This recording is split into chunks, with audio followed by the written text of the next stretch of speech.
ಸ್ನೇಹಿತರೆ, ಶಕ್ತಿ ಚಾನೆಲ್ಗೆ ಸ್ವಾಗತ.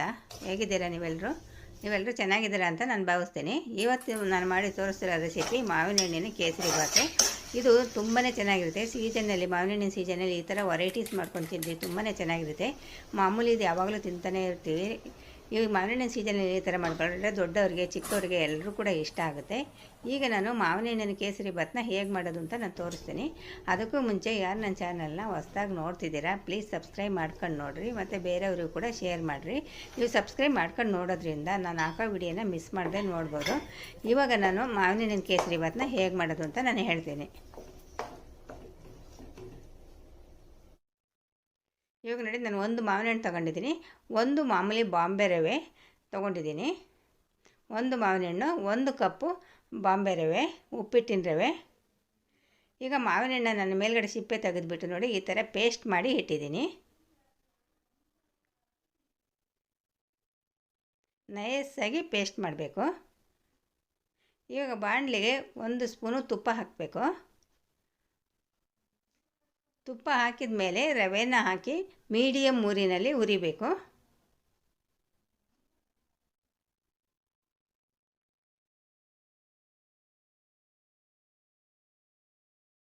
ಒಳ್ಳೆ ಘಮ ಬರೋವರೆಗೂ ಚೆನ್ನಾಗಿ ಹುರಿಬೇಕು. ಕೈ ಆಡಿಸ್ತಾನೆ ಇರಬೇಕು, ಕೈ ಬಿಡಬಾರ್ದು.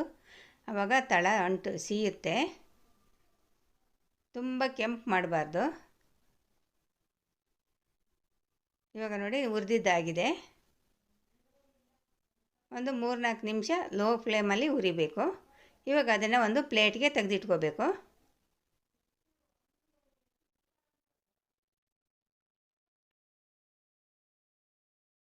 ಇವಾಗ ನಾನು 1 ಕಪ್ಪಿಗೆ 3 ಕಪ್ ಥರ ನೀರನ್ನ ಬಿಸಿ ಮಾಡೋಕ್ಕೆ ಇಟ್ಟಿದ್ದೀನಿ. ಒಂದು ಅರ್ಧ ಕಪ್ಪು ಹಾಲು ಹಾಕ್ತೀನಿ, ಒಟ್ಟು 3.5 ಕಪ್ಪು. ಈಗ 3 ಕಪ್ಪು ನೀರು ಬಿಸಿ ಮಾಡೋಕ್ಕೆ ಇಟ್ಟಿದ್ದೀನಿ.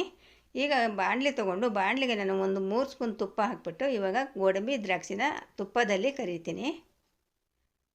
ಲೋ ಫ್ಲೇಮಲ್ಲಿ ಕರಿಬೇಕು.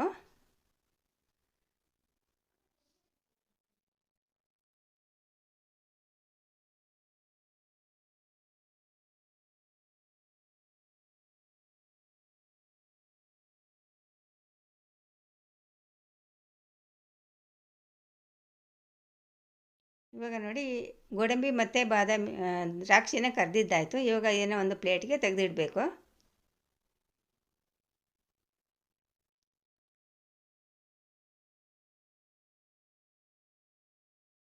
ಇವಾಗ ಅದೇ ತುಪ್ಪಕ್ಕೆ ನಾನು ಕಾಯಿಸಿ ಇಟ್ಕೊಂಡಿರೋ 3 ಕಪ್ ನೀರು, 1 ಕಪ್ ರವೆಗೆ 3 ಕಪ್ ನೀರನ್ನ ನಾನು ಕಾಯೋಕ್ಕಿಟ್ಟಿದ್ದೆ, ಆ ನೀರನ್ನ ಹಾಕ್ತಾಯಿದ್ದೀನಿ.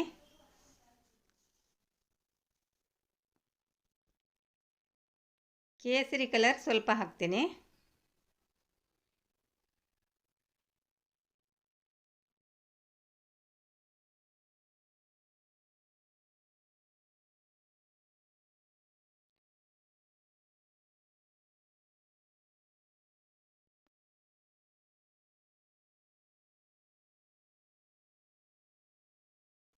ಕೇಸರಿ ಕಲರ್ ಹಾಕಿದ ಮೇಲೆ ಚೆನ್ನಾಗಿ ಮಿಕ್ಸ್ ಮಾಡಬೇಕು.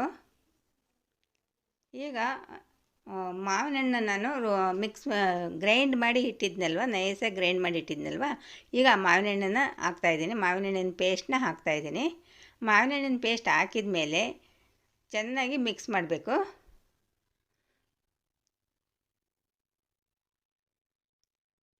ನೋಡಿ, ಮೀಡಿಯಮ್ ಉರಿ ಇಟ್ಕೊಂಡು ಚೆನ್ನಾಗಿ ಈ ಥರ ಮಿಕ್ಸ್ ಮಾಡಬೇಕು.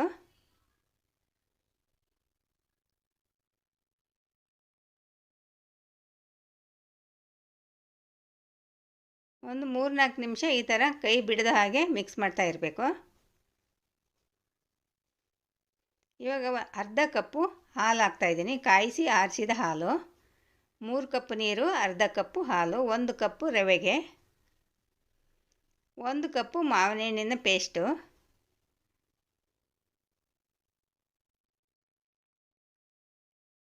ನೋಡಿ, ಹಾಗೆ ತಿರುಗಿಸ್ತಾ ಇರಬೇಕು. ಮಾವಿನ ಹಣ್ಣೆಲ್ಲ ಇವಾಗ ನೋಡಿ ಕರಿಗೋಗಿದೆ.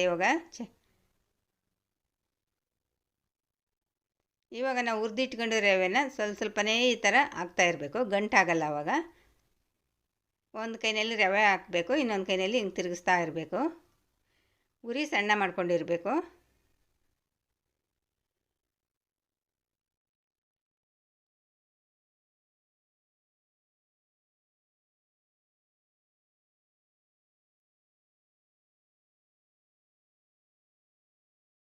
ನೋಡಿ ಇವಾಗ ಗಟ್ಟಿ ಆಗ್ತಾ ಇದೆ.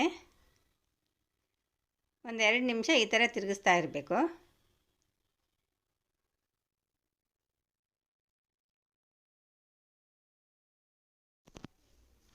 ಇವಾಗ ನಾನು 3/4 ಕಪ್ಪು ಸಕ್ಕರೆ ಹಾಕ್ತೀನಿ. ಸ್ವೀಟ್ಗೆ ನಿಮಗೆ ಎಷ್ಟು ನೋಡ್ಕೊಂಡು ಹಾಕ್ಕೊಳ್ರಿ. ಮಾವಿನ ಹಣ್ಣು ತುಂಬ ಸ್ವೀಟ್ ಇರಬೇಕು, ಹುಳಿ ಇರಬಾರ್ದು ಮಾವಿನ ಹಣ್ಣು.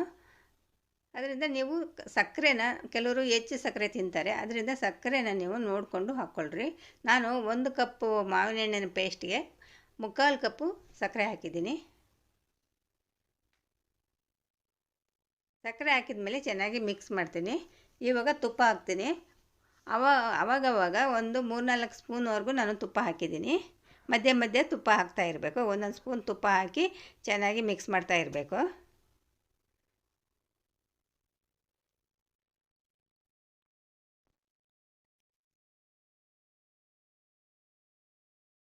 ಇವಾಗ ಗೋಡಂಬಿ ದ್ರಾಕ್ಷಿನ, ನಾನು ತುಪ್ಪದಲ್ಲಿ ಕರೆದಿಟ್ಟಿರೋ ಗೋಡಂಬಿ ದ್ರಾಕ್ಷಿನ ಇವಾಗ ಹಾಕ್ತಾಯಿದ್ದೀನಿ.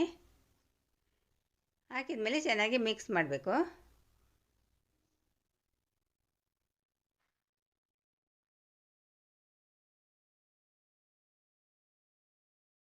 ನೋಡಿ ಇವಾಗ ಅಷ್ಟು ತೆಳ್ಳಗಿದೆ. ತಣ್ಣಗಾದ್ಮೇಲೆ ಸ್ವಲ್ಪ ಗಟ್ಟಿ ಬರುತ್ತೆ. ಇವಾಗ ನೋಡಿ ರೆಡಿ ಆಯಿತು. ಮಾವಿನ ಹಣ್ಣಿನ ಕೇಸರಿ ಬಾತು ರೆಡಿ ಆಯಿತು. ಈ ವಿಡಿಯೋ ನಿಮಗೆ ಇಷ್ಟ ಆದರೆ ಒಂದು ಲೈಕ್ ಕೊಡಿ, ಶೇರ್ ಮಾಡಿ. ಪ್ಲೀಸ್ ನನ್ನ ಚಾನಲ್ಗೆ ಸಬ್ಸ್ಕ್ರೈಬ್ ಮಾಡಿ.